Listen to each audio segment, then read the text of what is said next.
après sa large victoire 3-0 lors de la journée inaugurale, Valenciennes a enchaîné 3 défaites consécutives sans marquer le moindre but. En face, Saint-Etienne, l'une des équipes en forme de ce début de saison, avec une défaite et 3 victoires, se présente avec ses nouvelles recrues. Johan Molo est sur le banc et Mevlut Erding est titularisé.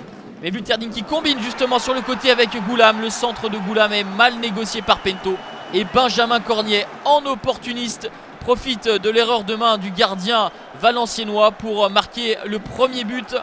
Son premier but avec les Verts. Benjamin Cornier qui revit, qui retrouve tout son potentiel et ses qualités de footballeur depuis qu'il a été replacé derrière l'attaquant dans le 4-4-2 de Christophe Galtier. 1-0 à la mi-temps pour Saint-Etienne et les Stéphanois vont continuer le rouleau compresseur des Verts, mais au supplice les Valenciennois. La récupération de Clément pour Romain Hamouma, il tente sa chance. Romain Hamouma, une frappe puissante mais pas forcément bien placée, et Nicolas Pento est une nouvelle fois en difficulté. Pas exempt de tout reproche l'ancien gardien de Bastia, mais en tout cas la prise d'initiative de Romain Hamouma est salutaire. 2-0 pour Saint-Etienne à la 47e minute. Et les Verts qui sont insatiables, qui vont une nouvelle fois pousser. La balle récupérée par Benjamin Cornier. Le relais avec Romain Hamouma. Hamouma qui retrouve Cornier dans la surface de réparation. Le milieu de terrain stéphanois a tout le loisir de frapper entre les jambes de Nicolas Pento. 3-0 pour Saint-Etienne, doublé pour Benjamin Cornier. Il y a vraiment une classe d'écart entre les deux équipes ce soir.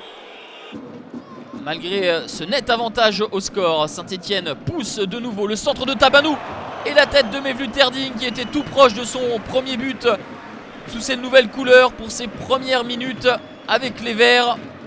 La tête de l'international turc trouve le poteau de Nicolas Pento et Valenciennes va avoir quelques réactions timides. Le débordement d'Enguet, le centre, et Monsieur Kalt désigne le point de pénalty pour selon lui une main de Mustapha Bayal, mais au ralenti on s'aperçoit bien que le défenseur stéphanois touche la balle du flanc.